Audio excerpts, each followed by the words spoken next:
اعوذ باللہ من الشیطان الرجیم بسم اللہ الرحمن الرحیم الحمد لأہلہ والصلاۃ علی اہلہا السلام علیکم ورحمۃ اللہ وبرکاتہ۔ آؤ کتاب پڑھیں۔ اس پروگرام میں ہم الحمدللہ چہاردہ معصومین علیہ الصلاۃ والسلام کی سیرت طیبہ، حالات زندگی کو پیش کرنے کی سعادت حاصل کر رہے ہیں۔ واقعاً ان کی زندگیوں سے اگر سبق حاصل کر کے ہم اپنی زندگی کو گزاریں گے اور ہر انسان یہ کوشش کرے گا کہ ان کے بتائے ہوئے راستے پر چلیں گے تو دنیا میں نہ ایک دوسرے سے دشمنی ہوگی، نہ نفرتیں ہوں گی، بلکہ دنیا محبت ہی محبت کا گھر بن جائے گی۔ اور جب دنیا میں انس و محبت، ایک دوسرے کی ہمدردی پائی جاتی ہے تو قلبی سکون انسان کو بہت زیادہ نصیب ہو جاتا ہے۔ اس لیے ہم یہ سیرتیں آپ کی خدمت میں پیش کر رہے ہیں۔ کتاب چہاردہ معصومین علیہ الصلاۃ والسلام پیش کرنے کی سعادت ہو رہی ہے، اور اس کتاب کے پیج نمبر 808 تک ہماری گفتگو کا سلسلہ پہنچ گیا تھا۔ آئیے گفتگو کے سلسلے کو وہیں سے شروع کرتے ہیں۔ امام زمانہ جل اللہ فرجہ الشریف کے حالات زندگی جو ہم تک پہنچے ہیں ان کو پیش کرنے کی سعادت حاصل کر رہے ہیں، اور گفتگو آپ کی ظہور کی علامتوں کے سلسلے میں ہو چکی ہے۔ ظہور امام علیہ السلام، جب آپ کا ظہور ہو جائے گا اس وقت کے حالات۔ حضرت امام مہدی علیہ السلام کے قیام کے متعلق جو روایتیں ائمہ معصومین علیہ السلام سے وارد ہوئی ہیں، ان سے یہ نتیجہ نکلتا ہے کہ ایک طولانی غیبت کے بعد خدا کے حکم سے مکے میں خانہ کعبہ کے کنارے حجر اسود اور مقام ابراہیم کے درمیان حضرت مہدی علیہ السلام ظہور فرمائیں گے۔ رسول خدا صلی اللہ علیہ وآلہ وسلم کا پرچم، تلوار اور عمامہ اور لباس ان کے پاس ہوگا۔ فرشتگان الہی ان کی مدد کریں گے، خشمگین اور خون بہا طلب کرتے ہوئے قیام فرمائیں گے، خدا اور دین خدا کے دشمنوں کو بے دھڑک رسوا و ذلیل کریں گے۔ بندگان خدا جو انسانیت کو نقصان پہنچا رہے ہیں اور ان کے ظلم و ستم سے انسان محفوظ نہیں ہے، انہیں قتل کر دیا جائے گا۔ امام کے مخصوص یاور و انصار کی تعداد 313 ہے جو مکے میں ان کے ہاتھوں پر بیعت کریں گے، ایک مدت تک مکے میں قیام فرمائیں گے، اس کے بعد مدینے کی طرف روانہ ہوں گے۔ ان کے آوان و انصار مرد میدان جنگ جو صالح، با ایمان، عابد، شب زندہ دار، مرد مجاہد اور قوی دل ہوں گے، خدا کی اطاعت میں ہمہ مشغول ہوں گے، جس طرف رخ کریں گے کامیاب ہوں گے۔ مدینے میں قیام فرمائیں گے۔ امام بعد امام علیہ السلام اپنی فوج کے ہمراہ عراق اور کوفے کی طرف روانہ ہوں گے۔ کوفے میں سید حسنی سے ملاقات ہوگی۔ سید حسنی اپنی فوج کے ساتھ امام کے ہاتھوں پر بیعت کریں گے۔ عیسیٰ بن مریم آسمان سے نازل ہوں گے، امام کی مدد کریں گے اور امام کے پیچھے نماز پڑھیں گے۔ امام علیہ السلام کی حکومت کا مرکز کوفہ ہے۔ امام تمام دنیا کو فتح کریں گے، ساری دنیا میں اسلام نافذ کریں گے، دین خدا کی تجدید کریں گے، اسلام کے تابندہ چہرے کو بیجا رسم و رواج کے غبار سے پاک صاف کریں گے، خدا کی کتاب اور رسول خدا کی سنت کے مطابق عمل کریں گے، اور حضرت امیر المومنین علی علیہ السلام کی طرح سادہ لباس اور سادہ غذا استعمال کریں گے۔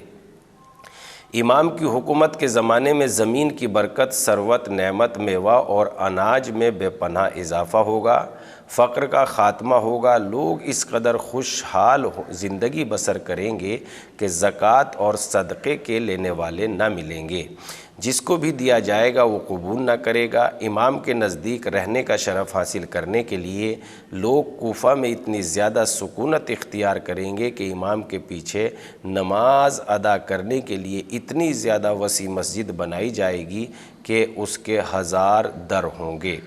امام کی حکومت کے زمانے میں ہر طرف اس قدر امن و امان ہوگا کہ اگر کوئی بوڑھی عورت اپنے سر پر زر و جواہر سے لبریز تشت لے کر ایک شہر سے دوسرے شہر جائے گی تو کوئی مزاحمت نہیں کرے گا۔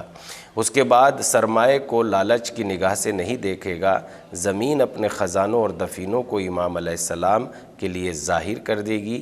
امام تمام ستم رسیدہ افراد کی بستیوں کو آباد کریں گے۔ جس وقت امام قیام فرمائیں گے خداوند عالم ان کے اعوان و انصار اور پیروکاروں کے کان اور آنکھ کو اتنا زیادہ تیز کر دے گا کہ امام ان کے درمیان کوئی چیز حائل نہ ہوگی۔ جب امام ان سے گفتگو کریں گے تو وہ امام کی گفتگو سنیں گے اور ان کو دیکھیں گے، اور جب بھی اپنے مرکز پر ہوں گے اور سب اپنے مرکز پر بھی ہوں گے۔ حضرت کے ظہور کے وقت خداوند عالم اپنے دست و لطف و کرم بندوں کے سروں پر رکھے گا جس سے ان کی عقلیں کامل ہو جائیں گی۔ حضرت لوگوں کے درمیان جناب داؤد اور رسول خدا کی طرح حکم کریں گے، اور جو کچھ رسول خدا نے انجام دیا ہے انجام دیں گے۔ رسول خدا کی طرح جاہلی آداب و رسوم کو ختم کریں گے اور اسلام کو حیات نو عطا کریں گے۔ غیبت امام میں شیعوں کی بعض ذمہ داری۔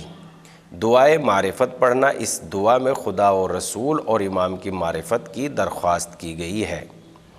دعائے معرفت یہ ہے: بسم اللہ الرحمن الرحیم، اللہم عرفنی نفسک فإنک ان لم تعرفنی نفسک لم عارف نبیک، اللہم عرفنی رسولک فإنک ان لم تعرفنی رسولک لم عارف حجتک، اللہم عرفنی حجتک فإنک ان لم تعرفنی حجتک زللت عن دینی۔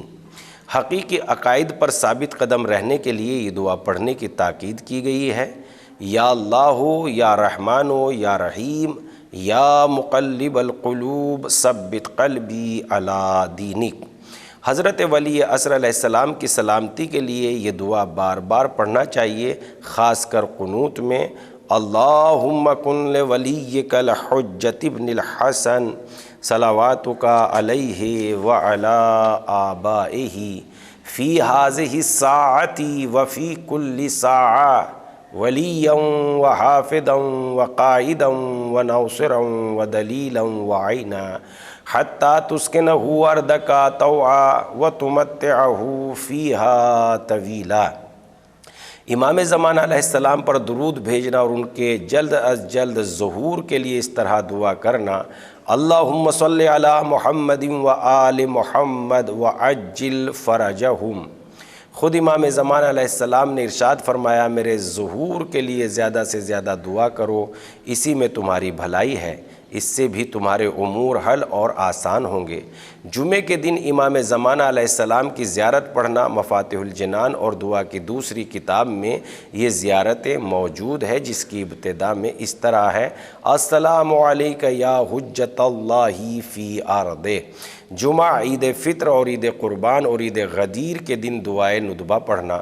جب امام علیہ السلام کا مخصوص لقب قائم لیا جائے تو احترام میں کھڑے ہو جانا۔ مفاتح الجنان اور دوسری دعاؤں کی کتاب میں حضرت امام عصر علیہ السلام سے متعلق دعائیں اور زیارتیں نقل ہوئی ہے، ان کا پڑھنا اور بار بار پڑھنا۔ جب کوئی مشکل پیش آئے، کوئی حل نہ ہو رہا ہو، بیماری سے شفا نہ مل رہی ہو، تو اس وقت امام زمانہ علیہ السلام کی خدمت میں توسل کرنا چاہیے۔ توسل کا طریقہ یہ ہے: 2 رکعت نماز پڑھیں اور امام عصر علیہ السلام کی خدمت میں استغاثہ کریں۔ سلام اللہ الکامل التام پڑھے۔ یہ استغاثہ مفاتح الجنان میں مناجات 15 سے پہلے موجود ہے۔ دوسرا طریقہ یہ ہے کہ قم کے نزدیک جمکران جائے اور وہاں 2 رکعت نماز ہدیہ مسجد پڑھے، اور اس کے بعد 2 رکعت نماز امام زمانہ علیہ السلام کی نماز پڑھے اور ان کی اور امام کی بارگاہ میں توسل کریں۔ انشاءاللہ حضرت توجہ فرمائیں گے اور مشکل حل ہو جائے گی۔ تاریخ مسجد جمکران۔ جناب ناصر الشریف مرحوم نے تاریخ قم میں صاحب مستدرک الوسائل حاجی مرزا حسین نوری محدث نوری سے یہ واقعہ نقل کیا ہے۔ شیخ حسن جمکرانی کا بیان ہے کہ شب سہ شنبہ 17 رمضان المبارک سن 363 ہجری کو اپنے گھر میں سو رہا تھا۔ اتنے میں کچھ لوگ میرے گھر پر آئے اور مجھے جگایا اور کہنے لگے، اٹھے، حضرت امام زمانہ علیہ السلام بلا رہے ہیں۔ میں نے دروازہ کھولا، کچھ لوگ دروازے پر کھڑے تھے، میں نے سلام کیا، انہوں نے جواب دیا۔ پھر یہ لوگ مجھے وہاں لے گئے جہاں اس وقت مسجد موجود ہے۔ میں نے دیکھا امام علیہ السلام تخت پر تشریف فرما ہے۔ انہوں نے میرا نام لے کر آواز دی اور فرمایا، حسن مسلم، زمین جس کے قبضے میں تھی سے کہو کہ مقدس سرزمین ہے، خدا نے اس زمین کو دوسری زمینوں پر منتخب کیا ہے، اور سید ابو الحسن سے کہو کہ اس زمین کو حسن مسلم سے خرید کر دوسرے کو دے دیں تاکہ وہ اس پر مسجد تعمیر کریں، اور لوگوں سے کہو کہ اس جگہ کی طرف رخ کریں اور اس کا احترام کریں، یہاں 4 رکعت نماز پڑھیں، 2 رکعت نماز ہدیہ میت، اور اس طرح پڑھیں کہ ہر رکعت میں 1 مرتبہ سورہ حمد اور 7 مرتبہ سورہ قل هو اللہ احد، رکوع اور سجدے میں 7 مرتبہ تسبیح کریں،